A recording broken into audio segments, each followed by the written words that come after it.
What's up, guys? What's going on? It's your boy Usema, otherwise known as Two British Nerds. That's me. Shout out to literally the boys and girls, to the ladies and gentlemen, and of course we can never forget the ladies and gentle females. This is basically a quick review of Marvel's Agents of S.H.I.E.L.D. Season 5, Episode 4.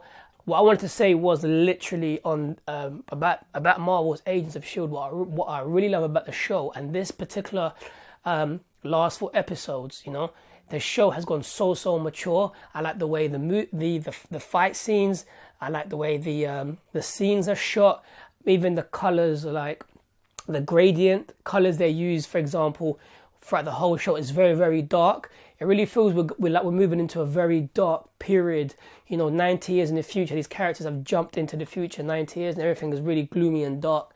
And it really gives you like an element of the feel of how these characters are feeling, literally, in this particular environment, being 90 years in the future. I've always said when you take a bunch of epic characters, like the characters, you know, from the Marvel Agents of S.H.I.E.L.D., being of course director Phil Clark, got stabbed through the heart by a scepter by Loki, came back with the help of the GH-35, had his arm cut off, got ridden and absorbed and ridden by the Ghost Rider Robbie Reyes Coulson.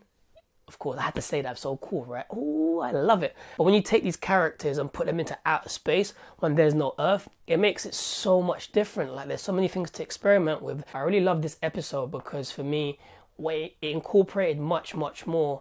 And actually, from episode 1 to episode 4, what it's really incorporated for me personally, it's an emotional fix into the show. I'm so more invested, like triple more invested, because every time I'm seeing it, I'm seeing like it's very emotional, it's very personal between the characters and the people that are watching the show, being myself. For example, the scene where we see Mac having the confrontation with Gunn, the guy he's supposed to rough up.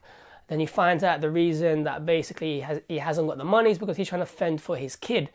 That whole scene there where, you know, where the Gunn says to Mac, you know, like, you know, you don't understand, this is what you do, you know, you're trying to incorporate like pretty much fear.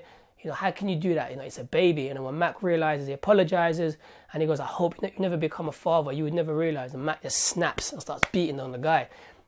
And it's very emotional when you find that Mac has been holding on to this, to the death of hope, literally from in the real life into the framework, and he's experienced it once again, and it's traumatizing him.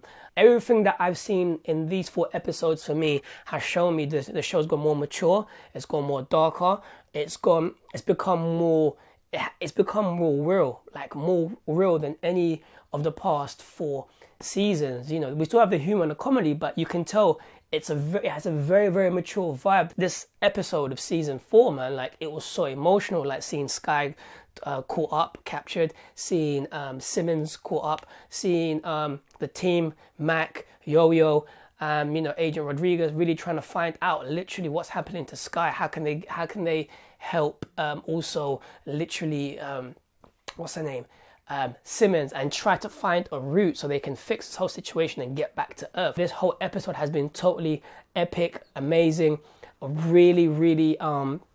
Really enjoyed it, and I really can't wait to see what happens in episode 5.